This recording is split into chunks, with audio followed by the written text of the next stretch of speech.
তোমাকে আল্লাহ রাসূল বলে আবু বকর রাদিয়াল্লাহু আনহু বলেছিলেন, ইয়া রাসূলুল্লাহ, আপনি জীবিত থাকতে পবিত্র ছিলেন, মৃত্যুর পরেও আপনি পবিত্র আছেন। সুবহানাল্লাহ। এই কথা বলে উনি বের হয়ে যখন দেখলেন পরিস্থিতি খুবই গোলাটে, ওমর রাদিয়াল্লাহু আনহু দরবারে হাত দিয়ে দাঁড়িয়েছে, কেউ কোনো কান্না করতে পারবে না, কেউ এই কথা বলতে পারবে না রাসূল মারা গেছে, বললে তার গর্দানকে আমি দুই টুকরা করে দিব। হযরত আবু বকর রাদিয়াল্লাহু আনহু ওমর রাদিয়াল্লাহু আনহুকে শান্ত করতে চেষ্টা করছেন, দেখেন কোনভাবে শান্ত হয় না। তখন তিনি এক পাশে দাঁড়িয়ে খুতবা দেওয়া শুরু করলেন।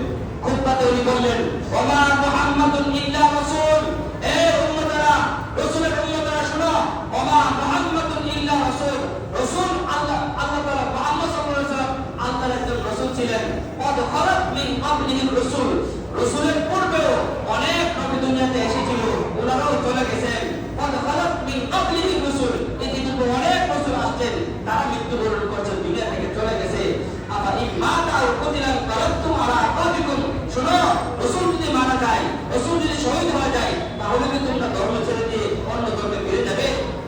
সাহাবায়ে কেরাম এই কথাগুলো শুনে সবাই চুপ হয়ে গেছে। ওমর রাদিয়াল্লাহু তাআলা চুপ হয়ে গেছে। ওমর রাদিয়াল্লাহু তাআলা বলেন, এই আয়াতটা আমি কতবার পড়ছি, কিন্তু আবু বকর যখন তেলাওয়াত করতে আমার মনে হয়েছিল এই আয়াতটা এইমাত্র আল্লাহ তাআলা নাযিল করেছেন। সুবহানাল্লাহ।